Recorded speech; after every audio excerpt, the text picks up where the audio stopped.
যে ঝড়ে শুরু হয়েছিল শ্রীলঙ্কার রাজপথে, যার বিধ্বংসী রূপ দেখেছিল বাংলাদেশ, সেই ঝড়েরই সর্বশেষ সংস্করণ এবার আঘাত এনেছে হিমালয়ের দেশ নেপালে। আর এই ঝড়ের কেন্দ্রে রয়েছে এক অদম্য প্রজন্ম, যাদেরকে বিশ্ব চেনে জেনজি নামে। তাদের সম্মিলিত শক্তির কাছে মাত্র কয়েকদিনের ব্যবধানেই তাসের ঘরের মতো ভেঙে পড়েছে একের পর এক সরকার। নেপালের তরুণদের সেই অপ্রতিরোধ্য জোয়ারে ভেসে গেছে প্রধানমন্ত্রী কেপি শর্মা ওলির ক্ষমতা। পদত্যাগ করতে বাধ্য হয়েছেন প্রেসিডেন্ট রামচন্দ্র পৌডেল। এক অবিশ্বাস্য পট পরিবর্তনে দেশটির শাসনভার এখন সেনাবাহিনীর হাতে। কিন্তু এই গল্প শুধু নেপালের নয়, শ্রীলঙ্কা, বাংলাদেশ হয়ে নেপালে আছড়ে পড়া এই গণজাগরণের ঢেউ কি এবার ভারতের দরজায় কড়া নাড়ছে? এই ঝড়ের পরবর্তী গন্তব্য কি তবে নরেন্দ্র মোদী? ঘটনার শুরুটা হয়েছিল খুবই সাধারণ একটি প্রতিবাদ থেকে, কিন্তু পরিস্থিতি পাল্টাতে সময় লাগেনি। ৮ সেপ্টেম্বর কাঠমান্ডুর রাজপথে যখন হাজার হাজার তরুণ নেমে আসে, তখন হয়তো ক্ষমতাসীনরা ভাবতেও পারেনি যে এই স্ফুলিঙ্গই দাবানলে রূপ নেবে। আইনশৃঙ্খলা বাহিনীর প্রতিরোধে শতাধিক মানুষ হতাহত হওয়ার সাথে সাথেই নিয়ন্ত্রণের বাইরে চলে যায় সবকিছু। হিমালয় কন্যা নেপাল পরিণত হয় এক রণক্ষেত্রে। সহযোদ্ধাদের রক্তাক্ত পরিণতি দেখে ক্ষুব্ধ জনতা তাদের সমস্ত ক্ষোভ উগরে দেয় সরকারি স্থাপনার উপর। প্রথমে আগুন দেওয়া হয় নেপালের পার্লামেন্ট ভবনে। এরপর সেই আগুন ছড়িয়ে পড়ে প্রধানমন্ত্রী কেপি শর্মা ওলির ব্যক্তিগত বাসভবন পর্যন্ত। শুধু তাই নয়, প্রেসিডেন্ট, গভর্নর সহ বর্তমান ও সাবেক বহু প্রভাবশালী নেতার বাসভবনও পরিণত হয় জ্বলন্ত চিতায়। অনেককেই সেনাবাহিনী নিরাপদ আশ্রয়ে সরিয়ে নিতে বাধ্য হয়। কাঠমান্ডুর রাস্তায় তখন শুধুই আগুন আর ক্ষোভ। এমনকি ললিতপুর জেলায় অবস্থিত নেপালি কংগ্রেস পার্টির প্রধান কার্যালয়েও আগুন লাগিয়ে দেওয়া হয়। হামলার শিকার হন দলের সভাপতি ও সাবেক প্রধানমন্ত্রী শের বাহাদুর দেওবা। বিক্ষুব্ধ জনতা তাকে রাস্তায় ফেলে বেধড়ক মারধর করে। পরে রক্তাক্ত অবস্থায় তাকে উদ্ধার করা হয়। অর্থমন্ত্রী বিষ্ণু প্রসাদও জনতা ধাওয়া খেয়ে পালানোর সময় মারধরের শিকার হন। পরিস্থিতি শান্ত করতে সরকার যখন মরিয়া, তখন সোমবার যোগাযোগ প্রযুক্তি মন্ত্রী পৃথ্বী সুব্বা ২৬টি সামাজিক মাধ্যমে আরোপিত নিষেধাজ্ঞা তুলে নেওয়ার ঘোষণা দেন। তিনি সাফ জানিয়ে দেন, প্রধানমন্ত্রী ওলি কোনো অবস্থাতেই পদত্যাগ করবেন না।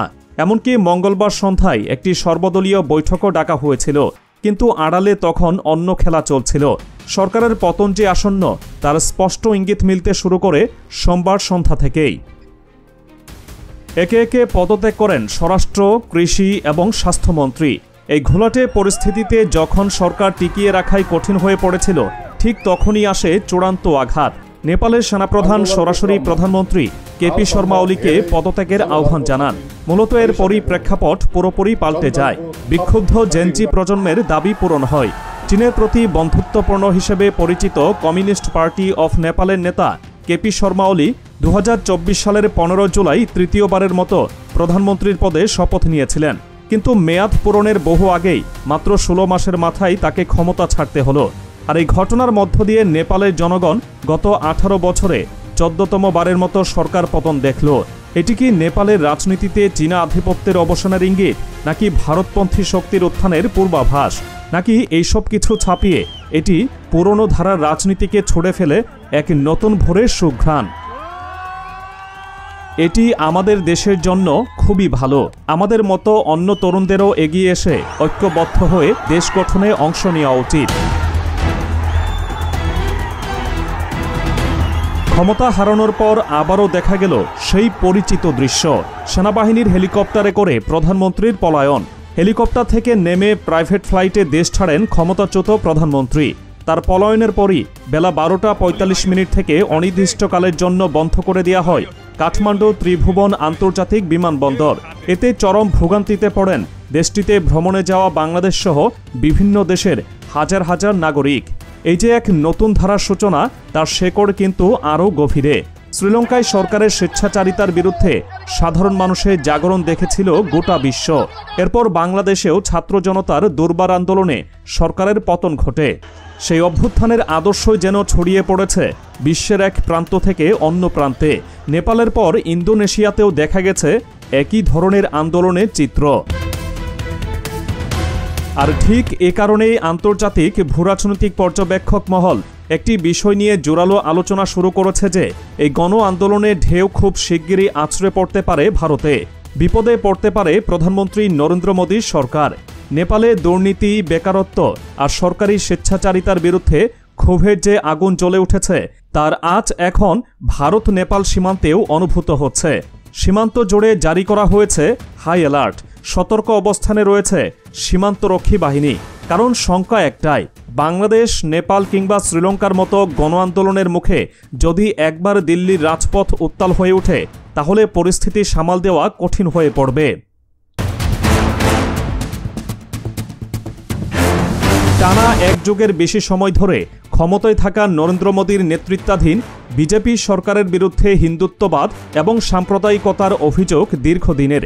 কিন্তু এতদিন তার আকাশচুম্বী জনপ্রিয়তার সামনে সেসব অভিযোগ চাপা পড়ে গিয়েছিল। কিন্তু হাওয়া বদলাচ্ছে। ভারতের সবশেষ মোড অব দ্য নেশন সমীক্ষা সেই বদলেরই স্পষ্ট ইঙ্গিত দিচ্ছে। সেই সমীক্ষার তথ্য বলছে মোদীর জনপ্রিয়তার পারদ এখন নিম্নমুখী। 2021 সালে যেখানে তার প্রতি সমর্থন ছিল 70%, সেখানে 2025-এ এসে তা দাঁড়িয়েছে 58%। জনমতের এই দীর্ঘমেয়াদী পতনকে অনেকেই একটি অশনি সংকেত হিসেবে দেখছেন। ভারতের 48% মানুষ এখন মনে করে যে দেশের গণতন্ত্র বিপদের মুখে। 46% ধারণা কেন্দ্রীয় তদন্তকারী সংস্থাগুলোকে রাজনৈতিক স্বার্থে ব্যবহার করা হচ্ছে। দুর্নীতি দমনের প্রতিশ্রুতি দিয়ে ক্ষমতায় এলেও এই বিষয়েও মোদী সরকারের রেকর্ড প্রশ্নবিদ্ধ। 47% মানুষ মনে করেন দুর্নীতি দমনে বিজেপি পুরোপুরি ব্যর্থ। এর বিপরীতে প্রধান বিরোধী শক্তি হিসেবে কংগ্রেসের ওপর মানুষের আস্থা বাড়ছে। 66% মানুষই কংগ্রেসকে প্রধান বিরোধী শক্তি হিসেবে দেখতে শুরু করেছে। লোকসভায় বিরোধী দলনেতা হিসেবে রাহুল গান্ধীর ভাবমূর্তিও আগের চেয়ে অনেক উজ্জ্বল হচ্ছে। সবচেয়ে বড় চ্যালেঞ্জ আসছে অর্থনীতির ময়দান থেকে। নিত্য প্রয়োজনীয় জিনিসের আকাশছোঁয়া দাম আর তীব্র বেকারত্বের সংকটে মোদী সরকারের প্রতি সাধারণ মানুষের আস্থা দ্রুত কমছে। মুড অব দ্য নেশন সমীক্ষা অনুযায়ী মোদী সরকারের সাফল্যের প্রতীক এখন মূলত রাম মন্দির নির্মাণ এবং বড় বড় ধর্মীয় প্রকল্পগুলো। কিন্তু সাধারণ মানুষের জীবনের সাথে সরাসরি জড়িত অর্থনীতি, কর্মসংস্থান, সাম্প্রদায়িক সম্প্রীতি এবং গণতান্ত্রিক মূল্যবোধের মতো বিষয়গুলোতে সরকারের উপর থেকে জনগণের আস্থা ক্রমশ হারিয়ে যাচ্ছে। জনগণের ভেতরকার এই ক্ষোভ ও বিরোধী শক্তি হিসেবে কংগ্রেসের পুনরুত্থান, এই দুই জনমত স্পষ্ট ইঙ্গিত দিচ্ছে ভবিষ্যতে এই বিষয়গুলোই মোদী সরকারকে পতনের দিকে ঠেলে দিতে পারে। দক্ষিণ এশিয়ায় যে নতুন প্রজন্মের জাগরণ শুরু হয়েছে তারা প্রমাণ করে দিয়েছে যে সামাজিক যোগাযোগ মাধ্যমকে হাতিয়ার করে যে কোনো দুর্ভেদ্য ক্ষমতার দুর্গও ভেঙে দেওয়া সম্ভব। শ্রীলঙ্কা, বাংলাদেশ আর নেপালের পর সেই জাগরণের ঢেউ যদি সত্যি ভারতে প্রবেশ করে তাহলে এক যুগেরও বেশি সময় ধরে ক্ষমতায় থাকা একটি সরকারের জন্য তা মারাত্মক পরিণতি ডেকে আনতে পারে। তো দর্শক, আপনার কি মনে হয় শ্রীলঙ্কা থেকে উৎপন্ন হওয়া এই ঝড়ের পরবর্তী গন্তব্য কোথায়?